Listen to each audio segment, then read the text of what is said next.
কিভাবে আমরা out of market place থেকে ক্লায়েন্ট জেনারেট করতে পারবো? আমরা প্রথমত আমাদেরকে এটা জানতে হবে যে আমরা কোথায় সবচেয়ে বেশি ক্লায়েন্ট জেনারেট করতে পারবো আউট অফ মার্কেট প্লেসে। লিঙ্কডইন এর চেয়ে বেস্ট প্ল্যাটফর্ম ক্লায়েন্ট জেনারেট করার আমার জন্য কোনো কিছু মনে হয় না। আচ্ছা, এখন বলি যে কিভাবে আমরা ক্লায়েন্ট জেনারেট করতে পারি। লিঙ্কডইনে ক্লায়েন্ট জেনারেট করতে গেলে অবশ্যই আমাদেরকে কানেকশনটা বাড়াতে হয়। সো কানেকশনটা যখন আমরা বাড়াবো, এই কথাটা শোনার পরে আমরা যে কাজটা করি বাঙালিরা সবচেয়ে ভুল করি, আমরা রোবোটিক সিস্টেমে আমরা কানেকশন পাঠাতে থাকি। তো রোবোটিক সিস্টেমে আমরা না যেয়ে আমরা অবশ্যই কানেকশন পাঠাবো, কিন্তু সেটা একবারে না।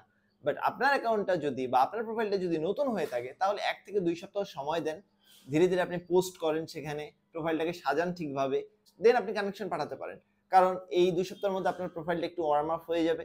সো তখন আর অতটা প্রবলেম করে না।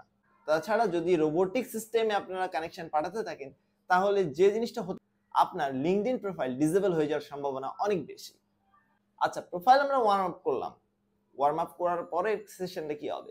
আমরা যখন প্রোফাইলটা ওয়ার্ম আপ করব, তবে আমরা ধীরে ধীরে বিভিন্ন গ্রুপ আছে, আপনার নিশ রিলেটেড গ্রুপে আপনি জয়েন করবেন। বিভিন্ন ইভেন্ট হয়, সেই নিশ রিলেটেড বিভিন্ন ইভেন্টে আপনি জয়েন করেন। সেখানে যারা পার্টিসিপেট করতেছে তাদের আপনি দেখেন, তাদের প্রোফাইলটা ভিউ করেন, তাদের কমেন্টে রিপ্লাই করেন, তাদের কমেন্টে লাইক দেন। অর্থাৎ ইন্টারেকশনের জায়গাটা আমাদের আরো বাড়াতে হবে। যখন আমরা ইন্টারেকশনের জায়গাটা বাড়াবো তখন আরেকটা জিনিস বেশি, আপনার প্রোফাইল ভিউ বেশি হবে, কানেকশন বাড়তে থাকবে। দেন আপনি ওপিনিয়ন দেন, আপনার ওপিনিয়নটা সেখানে শেয়ার করেন, বা কারো ওপিনিয়ন যদি আপনার ভালো লেগে থাকে তাকে সেই জিনিসটা জানান, আই লাইক ইউর থট, এভাবে করে আপনারা জানাতে পারেন। সো তার মানে এটা না যে আপনারা সবগুলোতেই এটা লিখবেন। আপনারা পড়বেন রোবোটিক সিস্টেম, বারবার বলতেছি রোবোটিক সিস্টেমে আমরা যাব না, আমরা হিউম্যান সিস্টেমের সেখানে ইন্টারেকশনটা বাড়াবো। সো ইন্টারেকশনটা বাড়ালে হবে কি, ইন্টারেকশন দিব, ওপিনিয়ন দিব, তাহলে আমাদের একটা কমিউনিটি তৈরি হবে। আপনার যে কমিউনিটিটা হবে সেটা অনেক স্ট্রং হয়ে যাবে যদি এভাবে করতে থাকে।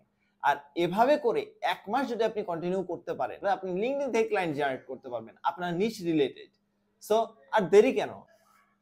তাহলে এখনই ধীরে ধীরে আপনার লিঙ্কডইনের প্রোফাইলটাকে সাজিয়ে ফেলুন, দেন আপনি পোস্ট করতে থাকেন দিনে 6টা থেকে 8টা করে। তা একবারে আমি আরো বলতেছি এখানে যে রোবোটিক সিস্টেমে পোস্ট করা যাবে না, রোবোটিক সিস্টেমে কানেকশন পাঠানো যাবে না, রোবোটিক সিস্টেমে আপনি ইন্টারেকশন করতে পারবেন না, আপনি হিউম্যান সিস্টেমে করেন। তাহলে আপনার প্রোফাইলের গ্রোথটা যখন বেশি হবে তখন আপনার ক্লায়েন্ট জেনারেট করার পসিবিলিটিও বেড়ে যাবে। সো আর দেরি কেন, এখনই করে ফেলুন।